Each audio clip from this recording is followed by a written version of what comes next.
So back with my composition, I'm going to create a polygon this time. So I'm going to hold down on my shape panel here. I'm going to go to the polygon tool. I'm going to start drawing a shape.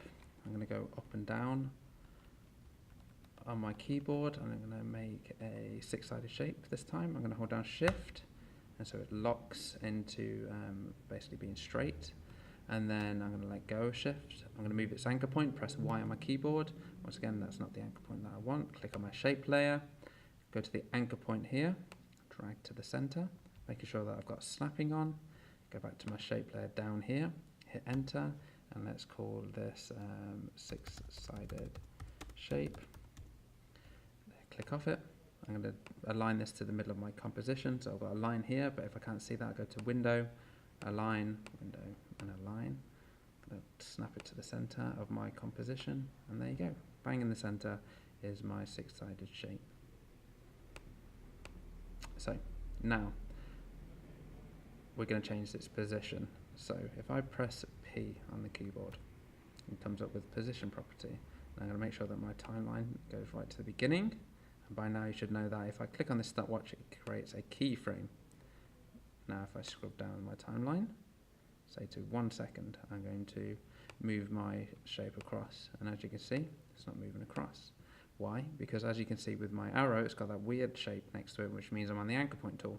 So I need to make sure that I'm selecting this here. So that's V on my keyboard.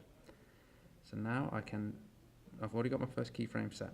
I've dragged down the timeline to 1 second, and now I'm going to move this across. And if I hold on Shift, I can create a straight line across the x-axis, like going across sideways. And as you can see, this line here has been created, and that is my path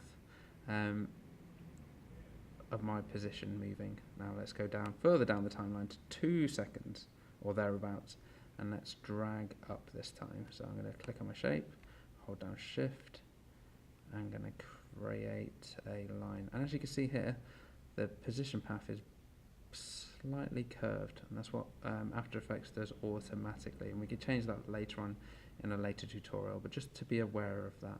And then I can go a little bit further down to 3 seconds, and then I can move my shape, hold down Shift, so it's a straight line. It should be a straight line, and now we have that movement there. So go back to the start of my composition by dragging start of my timeline, sorry.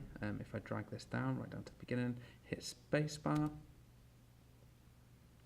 and it plays through. Once again, it plays through. Now, I kind of want it to actually snap back to where it was in the beginning, because it stops here. And then if I go up to 4 seconds, so what I can actually do is, if I go back to my beginning, this is exactly where I want the end keyframe to be. If I select that keyframe there, now same with any other program to copy and paste, we go to Control-C or Command and C on a Mac, Control-C, and then I just have to make sure my timeline is point marker is actually lined up to where I want it to be pasted with, and then Command and V, and it pastes it back there. And as you can see, it fills that circle, that square there. So if I go back to the start of my timeline, hit space, perfect. And it starts where it started back. So what I can do is at the end of the timeline, once again, if I just drag that a little bit further along, press N on the keyboard, and now it's just going to play all the way through. That's how you change the position.